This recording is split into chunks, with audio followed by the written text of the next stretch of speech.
Welcome back to the DRM News Podcast. Yeah, sometimes winter gives us a little flurry, just enough to be pretty, but not enough to really disrupt things. But this week, get ready to bundle up, Kansas City, because winter's not messing around. Yeah, no kidding. It's true. This isn't just a few snowflakes. We've got multiple reports all pointing to a serious blast of winter weather headed our way. Think heavy snow followed by a prolonged deep freeze. Okay, so let's break it down. What's the timeline looking like for all of this? Well, it looks like we've got a double whammy of snow coming in. Yeah. A first wave hits northern Missouri and Kansas as early as Sunday night into Monday morning. And that one could clip Kansas City during the commutes. So already something to be aware of if you have to be on the roads. So like a little appetizer of snow before the main course. Exactly. This first wave might just be a dusting or up to 2 inches, depending on where you are. But then the real deal arrives Monday night into Tuesday, lasting through Tuesday night. And this is where things get interesting, especially south of I-70. Interesting how. Are we talking feet of snow here? Maybe not feet, but the reports are suggesting a potential 2 to 6 inches, possibly even more south of I-70. And it's not just the amount of snow, it's what comes after that really has my attention. You're talking about those freezing temperatures, right? They really jumped out at me when I was looking through these reports. Yes. Forget bundling up. This is going to be layers upon layers, kind of cold. We're looking at dangerously low temperatures settling in on Tuesday and sticking around through Friday. So not just a quick cold snap, but a prolonged deep freeze. Exactly. Imagine struggling to get above the teens during the day and then lows plummeting to around -10 Fahrenheit on Thursday morning. Oh, wow. And I know wind chill can make it feel even colder, right? So like negative a lot. You're not wrong. When you factor in wind chill, it could feel as cold as -30. That's not just uncomfortable. It's potentially dangerous. Right. We're talking frostbite territory if you're not careful. Okay, so we're talking snow. We're talking seriously cold temperatures. And it's not just a quick hit. It's sticking around. What does all of this mean for our listeners? What should they be thinking about to get ready for this? Well, first and foremost, think about travel, especially those morning and evening commutes Monday and Tuesday. Even with that lighter snow on Monday, roads could be slick. And once that heavier snow hits Monday night, things could get dicey. If you can work from home or shift your schedule to avoid driving in those peak times, this might be the week to do it. Yeah, good point. I remember one winter we got just a couple inches of snow, but it was right at rush hour, and it was like everything froze instantly. It took me forever to get home. Safety first, for sure. Absolutely. Now, once we get into Tuesday and beyond, the bigger concern becomes the extreme cold itself.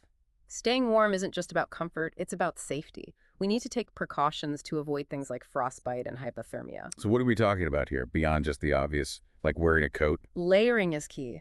Think thermal underwear fleece, then your outer layer. Don't forget a hat, gloves, and a scarf to cover exposed skin. And consider the material, too. Wool and fleece are better at retaining heat than cotton if it gets wet. Okay, layering, check. What about staying warm inside our homes? I know these reports mention something about record-breaking lows. Yes, and that's not hyperbole. The overnight lows from Wednesday through Friday are forecast to be some of the coldest we've seen in a long time, potentially breaking records for this time of year. Wow, record-breaking.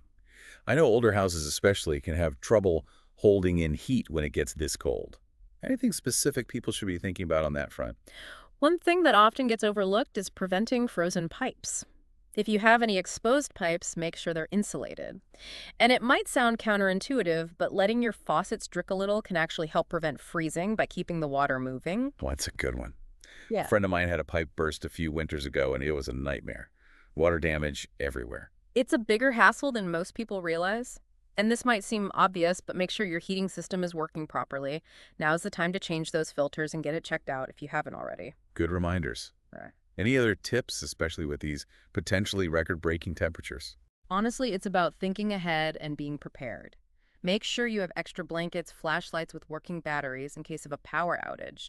And check on your neighbors, especially elderly folks or anyone with health conditions. They might need extra help during a cold snap like this. That's a great point. Sometimes we forget to look out for those around us who might need a little extra help. Community support is so important during times like these. It sounds like we've covered a lot of ground here. Snow ice, record-breaking cold frozen pipes, the importance of checking on your neighbors. Yeah. Anything else our listeners should keep in mind as we head into this deep freeze? Yeah, I think it's worth emphasizing that, these weather reports, while they're consistent in the overall picture, they do have some slight variations in their predictions. For example, one report I looked at really highlighted the risk of slick roads, even with that lighter snowfall expected on Monday.